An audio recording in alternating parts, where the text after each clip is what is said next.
출산율이 현저하게 떨어졌잖아요. 지금과 같은 간부 숫자가 그대로 유지된다고 했을 때 병사 수가 34만 수준으로 떨어질 수 있다는 얘기예요. 북한이 120만 정도 되는 병력이 있다라고 알려져 있잖아요. 여러 가지 솔루션이 있어요. 요즘 가장 얘기 많이 나오는 게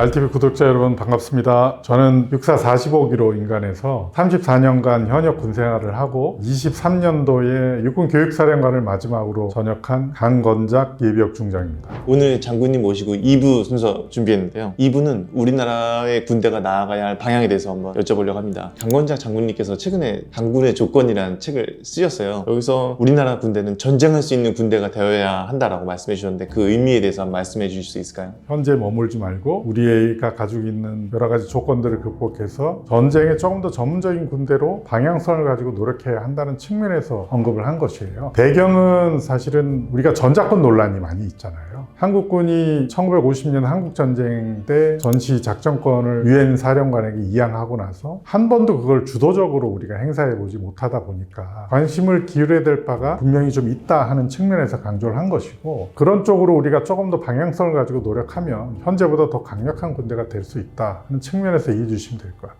북한의 가장 큰 위험 요소는 어떤 게 있을까요? 북한이 120만 정도 되는 병력이 있다라고 알려져 있잖아요. 그 정도 규모가 전쟁을 위해서 준비하고 있다는 것은 첫 번째로 우리가 생각해야 될 가장 큰 위험이고, 두 번째는 북한의 핵 미사일 능력이 나날이 고도화되고 있는 것, 이것도 우리가 결코 간과할 수 없는 위협이죠. 그런 북한의 위험 요소는 우리 군대가 어떻게 대비하면 좀 좋을까요? 북한의 위험 요소를 당장 어떻게 하기보다 미래의 우리의 현상과도 같이 연결해야 돼요. 출산율이 현저하게 떨어졌잖아요. 2023년도 기준으로 1년 남자아이가 태어난 숫자가 11만 8천 명 정도예요. 앞으로 20년 후면 군대 들어올 텐데 1년에 한 10만 정도의 병사가 군대 들어온다는 얘기이고, 지금처럼 변함없이 18개월 복무를 한다면 한 15만 정도가 되겠죠. 지금과 같은 간부 숫자가 그대로 유지된다고 했을 때 병사 수가 34만 수준으로 떨어질 수 있다는 얘기예요. 재래전 문제는 우리의 인구 절벽과 긴밀하게 연계해서 준비를 하지 않으면 안 된다, 이렇게 말씀드려야 될 것 같아요. 우리나라의 30만 군대와 북한의 거의 100만 가까운 군대가 차이가 좀 많이 나 보이는데 어떻게 극복할 수 있을까요? 여러 가지 솔루션이 있어요. 요즘 가장 얘기 많이 나오는 게 AI나 드론 같은 첨단 전력으로 해결해야 된다는 얘기 많이 나오잖아요. 당장 드론이 굉장히 큰 효과를 발휘하고 있다는 것은 러시아 우크라이나전에도 드러나고 있고, 실제로 AI도 굉장히 효과적으로 전쟁을 수행하는 수단 중에 하나로 드러나고 있고요. 그러나 이게 언제 어떤 규모로 미래 전력을 바꿀지 사실은 명확하지가 않아요. 그것만 바라보고 우리가 대책을 강구하지 않으면 다른 위험이 또 생길 수 있잖아요. 그와 같이 바뀔 수 있다는 걸 염두에 두되 그것만 가지고는 부족하다. 또 하나는 병력을 대체하는 다른 수단들이 있어요. 군무원, 전투가 아닌 지원이나 행정 같은 업무에 이분들 늘리는 거. 세 번째는 PMC라고 들어보셨어요? 민간 군사 기업. PMC라는 용어 자체는 좀 낯설긴 한데, 민간 군사 기업에 군의 많은 부분을 위탁하는 방법도 있어요. 실제로 미군이 걸프전 이후에 민간 군사 기업들 활동이 굉장히 많아졌어요. 전투에 직접적으로 투입되는 경우도 있었어요. 그러나 이제 우리는 여러 가지 법적 어떤 국민의 인식 이런 것 때문에 민간 군사 기업을 전투에 투입하는 것은 저도 개인적으로 반대하고, 다만 행정적인 역할을 할 수 있어요. 후방에서 수송 업무를 수행한다든지 급식 업무를 담당한다든지, 평시에 우리가 병력들을 훈련해야 되잖아요. 근데 경계 때문에 많은 병력이 훈련에 참여 못하는데 간단한 경계 임무를 PMC가 담당해 준다든지, 이런 식으로 민간 군사 기업을 활용해서 소수의 병력들이 더 본질에 집중할 수 있는 여건을 만드는 거죠. 네 번째는 우리가 모병을 생각해 볼 수 있잖아요. 현재 징병을 모병으로 다 바꾼다는 것은 그 문제를 아주 깊이 들어가면 내가 군대 안 오겠다는 그런 마음들이 많이 있어요. 그러면 병사 수가 더 줄어든다는 거죠. 모병이 해결책이 되기 어렵다. 또 한 가지 우리가 접근해 가야 될 것이 34만을 가지고 전쟁을 그대로 할 것이냐. 아니죠. 예비군이라는 게 있어요. 예비군 전력과 통합해서 전쟁을 수행하는 방식으로 고민을 해야 되는 거죠. 작년 기준으로 276만의 예비군이 있는데, 근데 문제는 뭐냐면 현역이 가지고 있는 무기 장비 물자와 예비군의 무기 장비 물자가 너무 차이가 난다는 거예요. 예비군 군대도 강해져야 하고, 그러기 위해서 무기 장비 물자에 더 투자를 해야 돼요.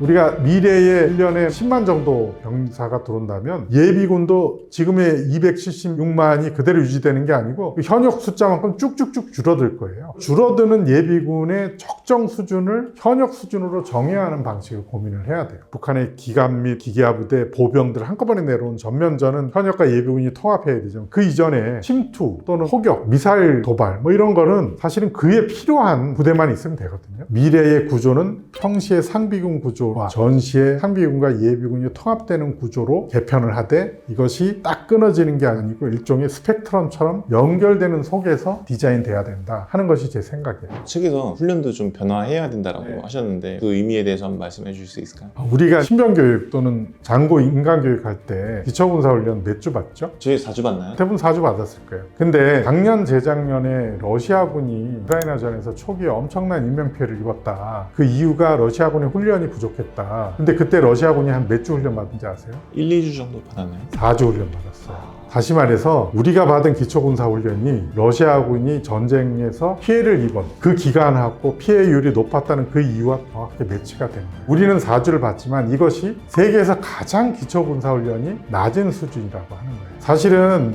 6.25 전쟁 초기에 우리는 1, 2주 정도 투입해서 전쟁에 바로 보냈어요. 그때 나온 얘기가 총알바지가 된다라고 얘기했어요. 근데 이제 그게 쭉 이어진 게 아니에요. 6.25 전쟁 중에 이 신병 훈련이 16주까지 늘어나요. 그렇게 길게 훈련을 해서 전쟁 중후반기에는 굉장히 훈련 잘 받는 사람들이 전쟁터에 투입이 됐어요. 전쟁이 끝나고 70년대에 12주로 줄었어요. 그러다가 80년대에 5주, 4주로 줄어요. 4, 5주 훈련이 너무 당연하게 받아들여지지만 다른 나라 군대, 어떤 군대의 역사를 비췄을 때 굉장히 짧다는 거예요. 앞으로 계속 이렇게 갈 수는 없다는 게 제 생각인 거예요. 지금 현재 대부분의 선진국은 12주 이상 훈련을 시켜요. 기초군사훈련이 끝나면 전투를 수행하는 기본적인 능력을 갖춰야 된다는 거죠. 그리고 자대로 가서 경계에 투입되는 노력보다는 훈련에 투입되는 노력을 더 많이 기울여야 된다. 우리나라가 DMZ 경계도 하고 해양 경계도 하고 뭐 이렇게 다 하잖아요. 그런데 세계 대부분의 나라가 상비군을 이렇게 경계에 대규모로 투입하는 사례는 우리나라가 또 유일해요. 우리는 그것이 대단히 중요한 임무라고 생각했지만 전쟁을 준비하는 임무보다 클 수는 없다는 거예요.